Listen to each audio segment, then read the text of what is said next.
అండి నేను నారాయణానందగిరి డోరు తీసే సౌండ్కి పక్షులన్నీ వెళ్ళిపోయినాయి.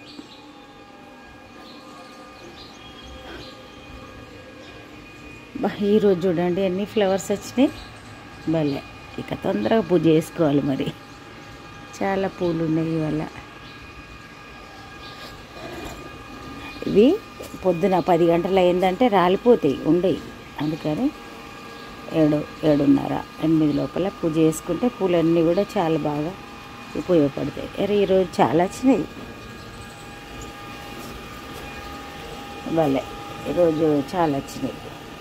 చూడండి ఆల్రెడీ ఇది ఓపెన్ అయ్యి ఇట్లా కింద పడిపోతుంది, అంతే దానిచ్చదే ఊడిపోతుంది.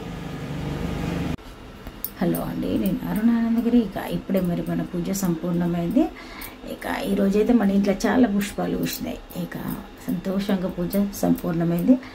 ఇక ఇప్పుడు దీపం ధూపం నైవేద్యం, ఇది సింపుల్ పూజ విధానం, పంచోపచార పూజ. ఇక ఇప్పుడే సంపూర్ణమైంది, బయటకు వెళ్దాం. హలో అండి నేను నారాయణానందగిరి. ఇక ఇప్పుడే పూజ అయిపోయింది.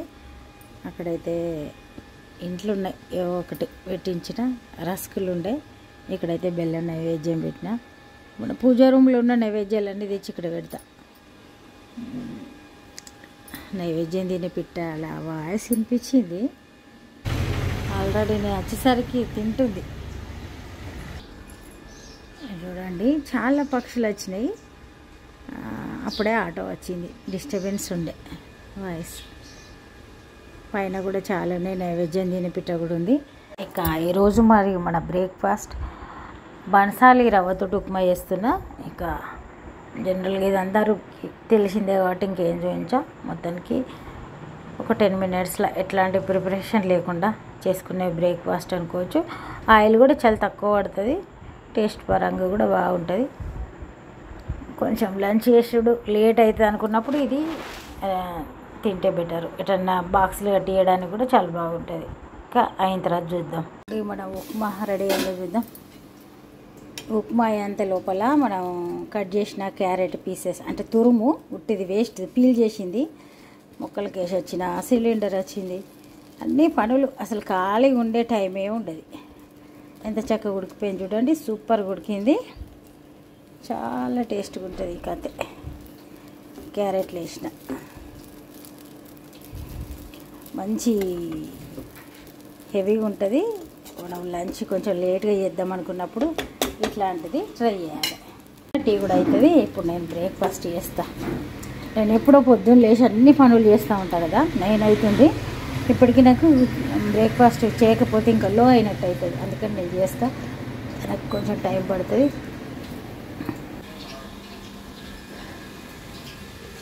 ఇప్పటిదాకా చాలా ఆడుకున్నాయి, పైన ఉన్నట్టున్నాయి. చూడండి నైవేద్యం తినే పిట్టలు కూడా ఉన్నాయి. అండి ఎన్ని పక్షులు అల్లరి, ఎప్పుడు చెట్టు మీద ఇట్లా ఉంటాయి. ఇక్కడ ఒక చిట్టిది ఉంది చూడండి, చాలా ఉన్నట్టున్నాయి. మొత్తం ఎండ అయిపోయింది, వాటికి ఎక్కడ నిల్వ నీడ అండి నారాయణానందగిరి. ఇక మరి ఈరోజు మన వంట రైస్ అయింది, స్టవ్ వండిద్దాం. క్యాప్సికమ్ వండుతున్నాం. ఇక అమ్మవారికి క్యాప్సికమ్ అంటే తనకు బాగా నచ్చుతుంది. ఇక వండుతున్నా. అయితే క్యాప్సికమ్ వండుకుంటూ మళ్ళీ కొన్ని సోయా గ్రాన్యూల్స్ వేసిన నేను ఇంట్లో వేస్తే కొంచెం మంచిగా ఉంటుంది. తను క్యాప్సికమ్ ముక్కలు తింటే నేను ఇవన్నీ కొంచెం వేసుకొని తింటే బాగుంటుంది అన్నట్టుగా.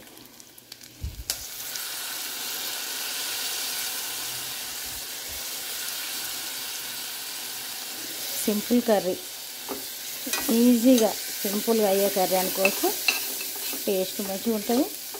ఇక సోయా అంటే బలమైంది అని కూడా అనుకోవచ్చు కదా. అట్లా ఏం లేదు, ఇది వేసి కొద్దిగా ఉప్పు కారం పసుపు వేసినాం కదా, కొద్దిగా ఉప్పు కారం ఒక 5 నిమిషాల తర్వాత వేస్తే సరిపోతుంది, అంతే. Simple curry. ఈ కర్రీకి తక్కువ ఆయిల్ పడుతుంది, కొంచెం వేసినా కానీ ఎక్కువనే అనిపిస్తుంది. ఇవి ఒక 5 నిమిషాలలో మగ్గిపోతాయి. మగ్గిపోయిన తర్వాత అప్పుడు మనం ఉప్పు కారం వేయాలి. ఇప్పుడు వేయద్దు, మూత పెట్టి మగ్గిద్దాం. ఆ జాలి పెడితే బెటర్, మాడకుంటుంటుంది. 5 నిమిషాలల్లో అన్నీ ఇక్కడ క్లీన్ చేసేది ఉంటే క్లీన్ చేసి వచ్చిన. అయితే ఇప్పుడు ఇలా మనం ఉప్పు కారం వేయాలి. కొందరేమో నువ్వుల పొడి వేసుకొని చేసుకుంటారు, ఇక మీకు ఎట్లయితే అట్లా ఇష్టం. కొందరేమో గుత్తి వంకాయ చేసినట్టే చేస్తారు దీన్ని కూడా. అట్లా ఒక్కొక్కరికి ఒక రకం ఉంటుంది కదా. మా వారికి ఉట్టిగానే ఉడికియాలి. అయితే అందుకని తనకు క్యాప్సికమ్ ముక్కలు కావాలి కాబట్టి తనకు ఇట్లా ఉట్టిగా ఉడికిస్తా. కింద సోయా ఉంటాయి కదా, అవి నేను తింటా. ఇక సరే, ఇప్పుడు దీన్ని ప్లేట్ పెట్టి దాని మీద వాటర్ వేయాలి అంతే. ఇంకా మంచిగా మగ్గిపోతుంది, ఏం తొందర లేదు. కింద జాలి పెట్టిన, ఎందుకంటే మాడిపోయే ఛాన్స్ ఉండకుండా జాలి పెట్టిన. ఇక సూపర్గా మగ్గుతుంది అంతే. ఈరోజు సింపుల్ కర్రీ, ఈ క్యాప్సికమ్ కర్రీ చేసి మరి పెరుగు చల్ల చేద్దామని అనుకుంటున్నా. చేయమంటే చల్ల కూడా చేస్తా. ఇక ఇది విషయం. మరి మూత పెడదాం. మూత పెట్టి మంచిగా దీని మీద కొన్ని వాటర్ ఇద్దాం. ఎటన్నా ఊరికి వెళ్ళి వచ్చిన తర్వాత అంత అలసిపోయినట్టు ఉంటుంది. 5 మినిట్స్ తర్వాత చూద్దాం. క్యాప్సికమ్ కర్రీ ఎంత చక్కగా మగ్గిపోయింది, సూపర్గా. అసలు పైన వాటర్ పెట్టినాం కదా ప్లేట్లో, అందుకని చక్కగా మగ్గిపోతుంది.